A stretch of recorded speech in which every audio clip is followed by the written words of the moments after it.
الذي تعقد وزارة الصحة لتسليط الضوء على الحالة الوبائية في البلاد.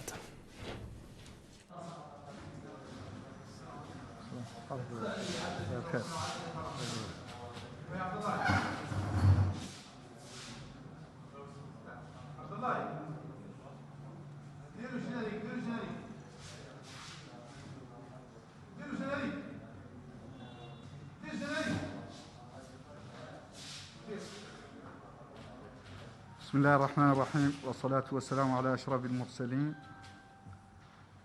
مرحبا بكم في النقطة الصحفية اليومية حول جائحة كورونا،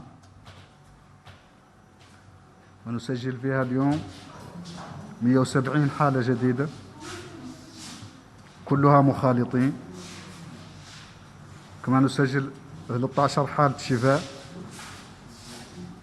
ونأسف لحالتين وفاة رحمهم الله. وهكذا بلغ عدد المصابين منذ بداية الجائحة 2057 شخص، من بينهم 1983 مخالطين، 65 حالة مجتمعية، و9 حالات وافدة. كما بلغ عدد حالات الشفاء 373 حالة، وقد رحل 93 شخص جراء هذا الوباء. نترحم على أرواحهم جميعا ونرجو الشفاء للمرضى.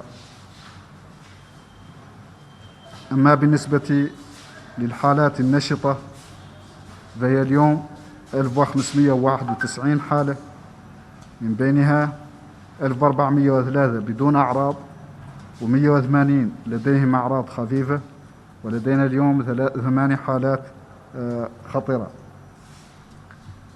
أما بالنسبة للفحوصات فأجرينا منها 1191 130 منها فحص للمتابعة، و1060 فحص للتشخيص. تتوزع على النحو التالي بين الولايات: 537 في ولايات نواكشوط الثلاث، 70 في الحوض الشرقي، 43 في أدرار، 79 في العصابة، 17 في البراكنة، 33 في قرقل، 62 في قديماقة، 80 في الحوض الغربي، 4 فحوص في إنشيري، 12 في نواذيبو، 7 في تقانت، 51 فحص في ترارزة، و65 في تير الزمور. وتتوزع الحالات الجديدة على النحو التالي: 11 من كيفة، 5 من كيهيدي، 3 من سيلبابي، حالتان من النعمة، 1 من العيون، حالة 1 من الطنطان، حالتين من أكجوجة، 18 حالة من دار النعيم، 3 حالات من تيارت، 14 حالة من توجونين، 24 من القصر، 4 من السبخة، 29 من تفرق زينة، 36 من عرفات، 10 من الميناء، حالة 1 من كرمسين، حالتان من الرياض، حالتين من روسو، وحالتين من الزويلات.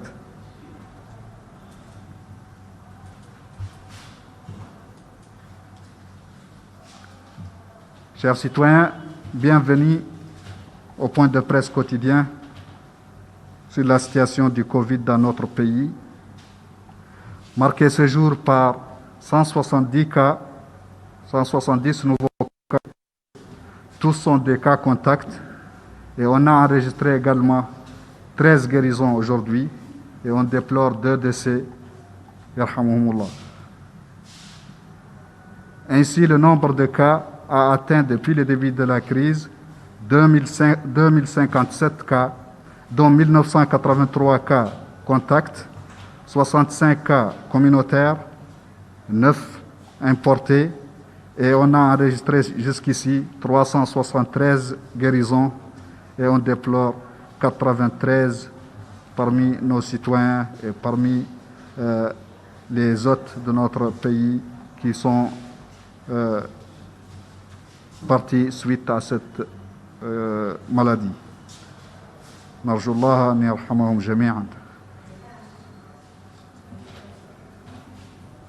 Ainsi, les cas actifs aujourd'hui sont au nombre de 1591, dont 1403 sans signe, 180 avec des symptômes légers et 8 cas en situation grave ce jour. Pour ce qui est du dépistage, on en a fait aujourd'hui 1190 tests, dont 130 tests de suivi et 1060 tests de diagnostic répartis ainsi qu'il suit entre les régions.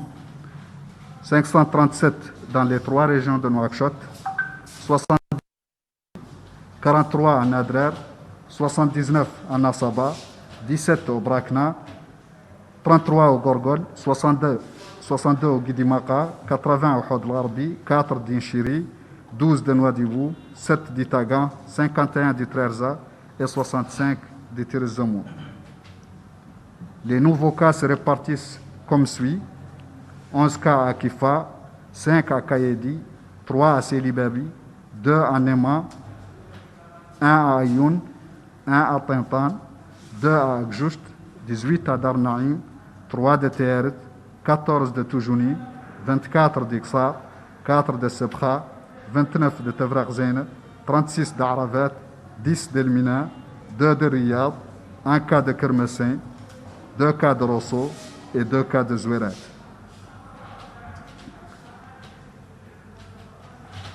ونختار نشير لأن عدد الحالات الموجبة اللي نسجلوها مرتفعة بمنحنى مرتفع مازال في المرحلة اللي هي، وأملنا على أن هذا الارتفاع يمكننا من التعرف على الحالات اللي قد يتشكل لديها خطر، لأن الفحص اللي عندنا فحص موجه. معناها استراتيجية الفحص اللي عندنا موجهة نوعا ما، باللي احنا نفحصوا أول بأول الناس اللي عندها أعراض، الناس المخالطة لحالات مؤكدة، وهذا يجعل على احتمال وجود حالات موجبة من بين الناس اللي نفحصوها مرتفع جدا. إذن هذه الحالات لا تمثل تواجد المرض داخل المجتمع، وإنما تمثل تواجده داخل مجموعة من الناس بالحقيقة يتمركز فيها المرض، معناها بين المخالطين للمرضى وبين الناس اللي عندها أعراض. هذا معناه أنها يتمركز فيها المرض، وبالتالي من الطبيعي نحد عدد فيها الفحوص لا يجبر نسب عالية، وهذا احنا ظاهرنا على أنه مؤشر نجاعة استراتيجيتنا بالفحوص، لأن الفحوص تعود ما عندنا الكثير منها ولا عندنا القدرات على أن نغطوا بها جميع المواطنين، وبالتالي لا بد من نوجهوها الأشخاص اللي محتمل أن يكون عندهم إصابة. وهذا هو الدليل على نجاعة هذه الاستراتيجية، اللي تعطينا نسب عالية من الأشخاص الموجبين اللي عندهم فحص موجب. Je disais que nous avons un nombre de cas en augmentation en cette phase. On ne peut pas encore dire que c'est représentatif par rapport à la tendance de l'épidémie, parce que nous ne faisons pas de tests de dépistage systématiques à toute la population, mais notre stratégie de dépistage est orientée vers les personnes les plus susceptibles d'avoir au Covid, à savoir les personnes contacts de cas avérés ou bien les personnes symptomatiques. Nous ciblons en particulier ces groupes, et il est normal que l'infection soit concentrée dans ces groupes. Et c'est ça qui fait que le nombre de cas est élevé dans nos activités de dépistage, et ça montre que notre stratégie de ciblage en matière de dépistage est une stratégie qui donne des résultats, parce qu'elle est orientée vers l'identification des personnes infectées, et donc on les cherche dans les milieux où ils peuvent être. Ça veut dire que notre stratégie nous permet de les identifier. Sur ce, je vous remercie. وإلى غد إن شاء الله. إذن حصيلة اليوم حسب ما أعلن مدير الصحة العمومية سيد سيدي الزحاف هي 170 حالة موجبة، حالة إصابة جديدة بفيروس كورونا، ليرتفع بذلك عدد المصابين في البلاد منذ شهر مارس الماضي إلى 2057 حالة إصابة. من بينها اليوم أيضا تم تسجيل 13 حالة شفاء، ليرتفع بذلك عدد الحالات التي تماثلت للشفاء من هذا الفيروس في بلادنا إلى 373 حالة.